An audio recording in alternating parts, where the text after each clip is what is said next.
नमस्कार दोस्तों, मैं पवन एक बार फिर आपके सामने। दोस्तों, आप सभी को पता है कि 15 तारीख को हमारे हाई कोर्ट में पुलिस कांस्टेबल की सुनवाई होने वाली है। उसमें एक अपडेट यह आई है कि आयोग ने एक सर्टिफिकेट जारी किया है उत्तराखंड हाई कोर्ट को। 3 एफिडेविट हैं वो शायद। उसमें ये लिखा है कि पुलिस कांस्टेबल में एज नहीं बढ़ेगी। साफ इनकार कर दिया है आयोग ने। हमारे जो माननीय राकेश थपलियाल जी जो जज थे, उन्होंने सरकारी वकीलों को टाइम दिया था, 15 दिनों का टाइम दिया था। उससे पहले फिर 20 दिन का टाइम दिया था। और उन्होंने ये बोला था आयोग से कि मतलब उन्होंने आयोग से बोला था कि आप हमें इसका एक सटीक रीज़न दीजिए। तो आयोग ने बोला है कि आयोग ने बोला है कि अगर हम आयु सीमा बढ़ाते हैं तो शारीरिक दक्षता परीक्षा में कमी आएगी। ये उनका एक रीज़न है। और उसके बाद जो हमारे 2000 जो उसके बाद जो हमारे 2023 के डीजीपी थे, उन्होंने बोला था कि 28 साल एज होनी चाहिए। लेकिन आयोग ने बोला है कि वो औचित्य नहीं है और हम अभी एज बढ़ा नहीं सकते हैं। और आयोग ने साफ साफ इनकार कर दिया है कि पुलिस को नहीं बढ़ाई जाएगी और अपने 3 एफिडेविट हाईकोर्ट में लगाए हैं। और जैसा कि उसमें के हिंदुस्तान के न्यूज़पेपर में भी आया है, जैसा कि उसमें साफ साफ लिखा हुआ है कि उत्तराखंड पुलिस कांस्टेबल की जो भर्ती है उसमें आयु सीमा नहीं बढ़ेगी। और उसमें यह बोला गया है कि आयु सीमा बढ़ाने का कोई औचित्य नहीं है। 18 से 22 साल के युवा ही इस फॉर्म को भरेंगे और वही भर्ती देंगे। और जो पुलिस आयु सीमा बढ़ाने की जो हाईकोर्ट में जो हमने याचिका दायर करी है, उसमें 15 तारीख को शायद अब अंतिम सुनवाई हो जाएगी, क्योंकि आयोग ने भी अब मना कर दिया है। अब देखिए होता क्या है आगे। दोस्तों, कभी आयोग मना कर रहा है, कभी हमारी सरकार मना कर देती है। जो कि हमारे डीजीपी साहब ने भी बोला था कि आयु सीमा बढ़ा दी जाए, लेकिन कोई मान नहीं रहा हमारी बातों को।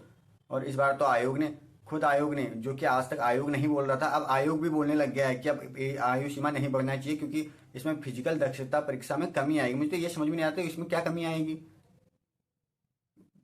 आयोग भी ये चाह रहा है कि अब कोई एज ना बढ़े। और दोस्तों, अभी 15 तारीख को जो अंतिम सुनवाई होगी, उसमें सरकार सरकार की तरफ से जो, या आयोग की तरफ से कहें, जो उन्होंने एफिडेविट अभी सबमिट कर दिए, अपने अपने एफिडेविट सबमिट कर दिए हैं। और उन एफिडेविट में साफ साफ बोल दिया है कि अब एज नहीं बढ़ेगी। दोस्तों, इतनी बड़ी विडम्बना है। देखिए, मैं अभी मैंने हिंदुस्तान की कटिंग पेपर भी लगा रखी है, और जो आयोग में जो इन्होंने अपने 3 एफिडेविट लगा रखे हैं, उनका भी जो स्टेटस है वो अभी मैं यूट्यूब के माध्यम से आपको आगे दिखाऊंगा। आप उसको पॉज करके एक बार जूम करके देख लेना। नहीं तो आपके पास अगर हिंदुस्तान अखबार होगा तो उसमें से आप सभी लोग पढ़ सकते हैं कि आयोग ने मतलब क्या क्या लिखा हुआ है आयोग ने। और एक और जो राज्य सरकार ने अपना तर्क दिया है, उन्होंने भी यही बोला है कि आयु सीमा में अगर बढ़ोतरी की जाएगी तो शारीरिक दक्षता परीक्षा में कमी आएगी। मुझे तो ये समझ में नहीं आ रहा कि कौन सी कमी आ जाएगी। इनका घर का राशन चले जाएगा क्या? साफ साफ ये बोल रहे हैं। और फिर आयोग ने भी यही बोला है। दोस्तों, जैसा कि पहले सरकार गेम खेल रही थी, अब सरकार ने वही काम किया। आयोग ने अपनी तरफ से भी मना कर दिया है। आज आयोग बोल रहा है कि इसका कोई औचित्य नहीं है और आयु सीमा बढ़नी नहीं चाहिए। ये 18 से 22 साल ही इसकी आयु सीमा रहनी चाहिए। पहले तो सरकार से हाईकोर्ट में कुछ जीता नहीं गया। सरकार अपने जो सबूत थे वो लाते रही हाईकोर्ट में, और उसके बाद अब उनसे कुछ हुआ नहीं। अब उन्होंने आयोग को अपना एक पक्ष बना लिया। अब आयोग अपनी तरफ से रिपोर्ट वो जारी कर रहा है। आयोग अपने पत्र भेज रहा है हाईकोर्ट में कि कोई। दोस्तों, जिसने चैनल सब्सक्राइब नहीं किया है वो चैनल सब्सक्राइब कर लीजिए, क्योंकि आने वाली जो वीडियो होगी सबसे तेज आपको मिलेगी। और 15 तारीख को आपको जो सुनवाई होगी 15 तारीख की, वो आपको लाइव देखने को मिलेगी। इसलिए आप चैनल को सब्सक्राइब कर दीजिएगा।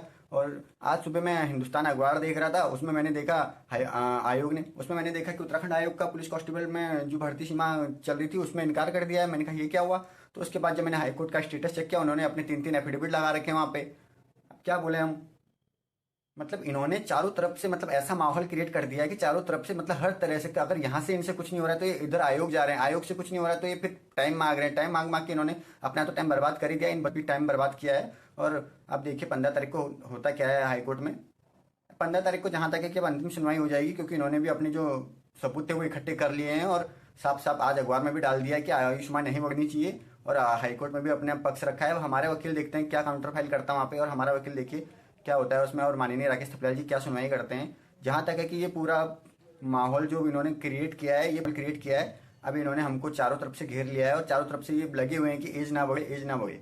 और हमारे वकील को भी कुछ अच्छा सोचना चाहिए। और जो हमारे भाई लोग जो वहाँ नैनीताल जाते रहते हैं, या किसी के पास अगर कोई अच्छा सबूत हो तो वो उनको दे सकते हैं। और भाई लोगों, जैसा भी होगा आप देखिए। और अभी 400 पदों पे जो निकली है, जो वैकेंसी निकली है अभी पटवारी और ग्राम विकास अधिकारी की, उसमें भी 2 महीने में रिटर्न है।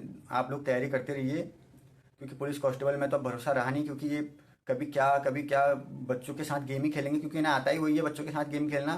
सिखाई क्या है। अब 15 तारीख को पता चलेगा सरकार और हाईकोर्ट में कौन जीतती है, सरकार जीतती है या हाईकोर्ट जीता है, हम बच्चे जीतते हैं, किसके पक्ष में फैसला रहता है, ये तो अब हमारे माननीय राकेश थपलियाल जी जो हमारे जज साहब हैं वही तय करेंगे। क्योंकि ये अपनी तरफ से कोई भी सबूत रख लें, हम अपनी तरफ से कोई भी सबूत रखें, जो अंतिम जो निर्णय होगा वो हमारे माननीय राकेश थपलियाल जी ही सुनाएंगे। और जहाँ तक है कि अब आयोग और सरकार मिल चुके हैं, ये सारे लोग मिल के मतलब ऐसा चाह रहे हैं कि आयु सीमा बढ़े ही ना। मैं सब कुछ लगाया, सब कुछ वो लगाए, सब कुछ डॉक्यूमेंट लगाए, सब कुछ किया, उसके बाद भी अगर होती है तो अब हम क्या ही बोलें। नमस्कार दोस्तों, अगली वीडियो में मिलेंगे 15 तारीख को, या उससे पहले का जो एक ऑर्डर होगा, कौन सा नंबर का केस है और कितने बजे तक होगा, वो मैं एक वीडियो डाल दूंगा।